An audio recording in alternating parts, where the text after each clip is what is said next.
My dear students, welcome back to the lectures of formal languages and automata theory.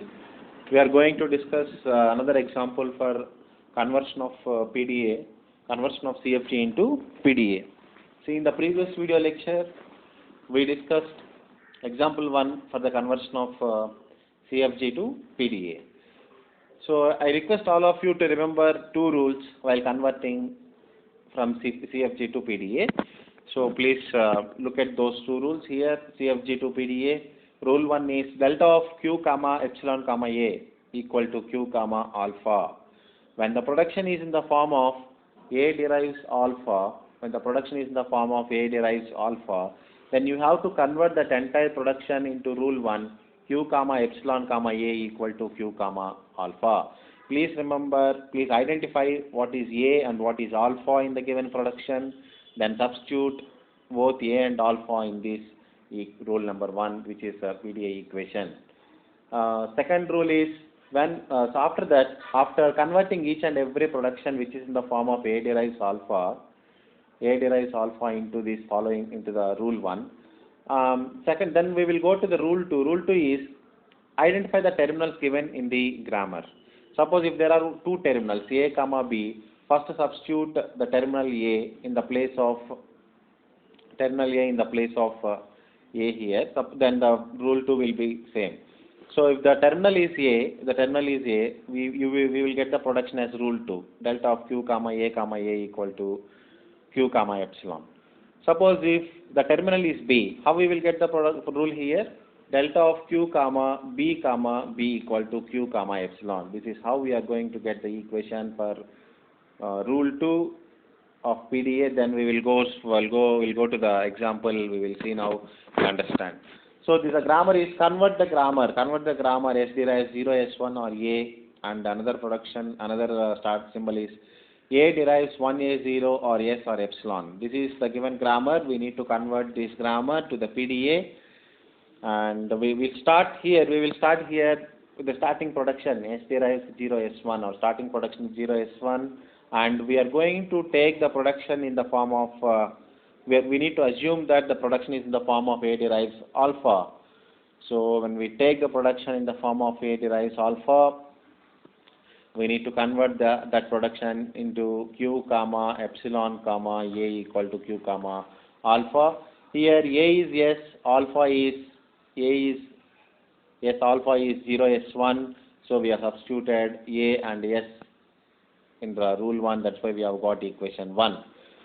So take equation 2, S derives A, we will get equation 2, Q comma epsilon comma A equal to Q comma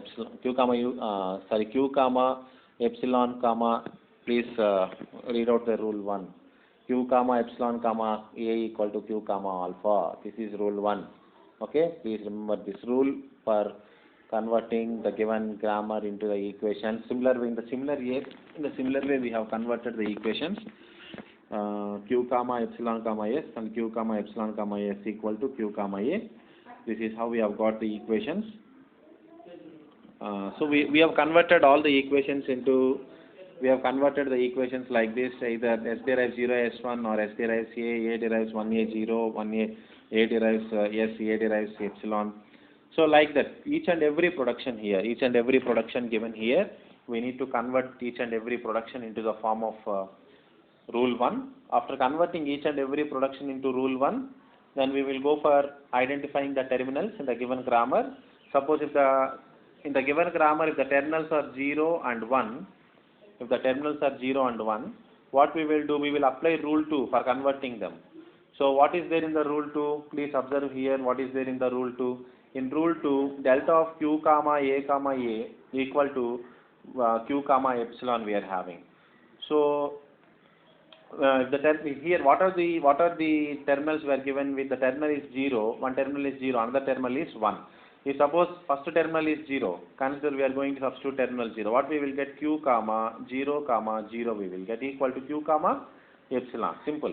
So this is how we are going to substitute. When we substitute 1, what we will get? Q comma 1 equal to Q comma epsilon. This is the PDA equation we are going to get after substituting terminals in rule 2. Rule 2 is very important here. We need to substitute each and every terminal given terminal in the grammar in this rule, so that we will get the equations like this. After getting all the equations, see here, for S we have two equations. Equation 1 and equation 2, both the equations are related to S productions only. So we can combine all the equations. Otherwise, no need to combine all the equations. You can directly write. As you require, as you want here, as you wish. So here we have totally 7 equations. You can write down all the 7 equations. Otherwise, if you want to match the equations like this, you can match. So here in the first equation, S there is 0 S1 or A. So we have combined both the equations. I have written here Q comma 0 S1 comma Q comma 0 S1 comma Q comma A. So Q comma epsilon comma S equal to Q comma 0 S1 comma Q comma A. We have written the equation 1 and equation 2, 3, 4, 5, and all these 3 were merged, and we have written the equation 3, 4, 5 were merged, and we have written the equation 2. So 3 and 4 equations we have got of substituting terminal. This is how we are going to get the PDA equations. Now we have converted the given grammar. It's over. We have converted the given grammar into PDA. Suppose if you want to verify any string, you please verify, and only the string that is generated by this language you have to take. So how we are going to generate the string from this? For example, if you want to test this PDA, whether the PDA accepts this language or not. So you have to take one string and you have to go for verification process. How we are going to take that string? So please take the string which is suitable, which is generated by this language only. Suppose the language is starting with S derived 0 S1, right? What we can substitute in the S? In the S place we can substitute A again. So we will get 0 A1. So what we substitute in the place of A? We can substitute epsilon, right? A is deriving epsilon, right? So we can keep epsilon. So 0 epsilon 1, what we will get? 0 1. So you can take very simple string 0 1. You can take very simple string 0 1 and you can verify. So if I take 0 1 as a string, see what is our first string here? 0. Q comma 0. So we will go for the verification process which we have discussed in the previous example. So you can go for the previous example and you can see what is how we have done the verification process there. So please verify whether the particular string will get accepted by this PDA or not. So I'll stop this teach and see, I think you understood how the verification process will go. Initially what we have to do, you have to keep epsilon symbol in front of the string and you have to start with our starting symbol. So please verify Q comma epsilon, Q naught comma epsilon comma S. Where is Q comma epsilon comma S? We are having two things here. Q comma epsilon comma S, we have two things. So one is 0 S1, other one is A. So what we can substitute here, suppose if I substitute 0 S1. Why we are taking 0 S1? Because the symbol we are going to read next is 0. That is why we can substitute 0 S1 also. So when we substitute 0 S1, see I am taking the string. Please look here once again here. I am going to take the string 0 1. I am going to keep epsilon here, and I need to take the starting symbol. So Q comma epsilon comma S. What is Q comma epsilon comma S? Q comma 0 S1. We are taking 0 S1. I am substituting 0 S1. So what is the next input symbol? I am going to read 0. Top of the symbol is 0. So this will get popped from the stack. Only S and 1 is remaining. And next one is, what is the next symbol we are going to have? Next time you substitute, again you keep epsilon here.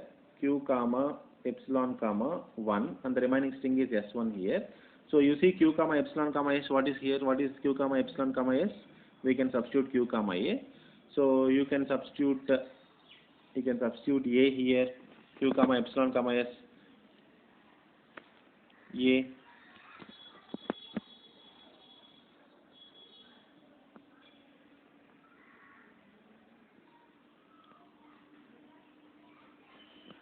What we have got? Q comma epsilon comma A equal to, see here, Q comma epsilon comma A equal to Q comma epsilon we will get.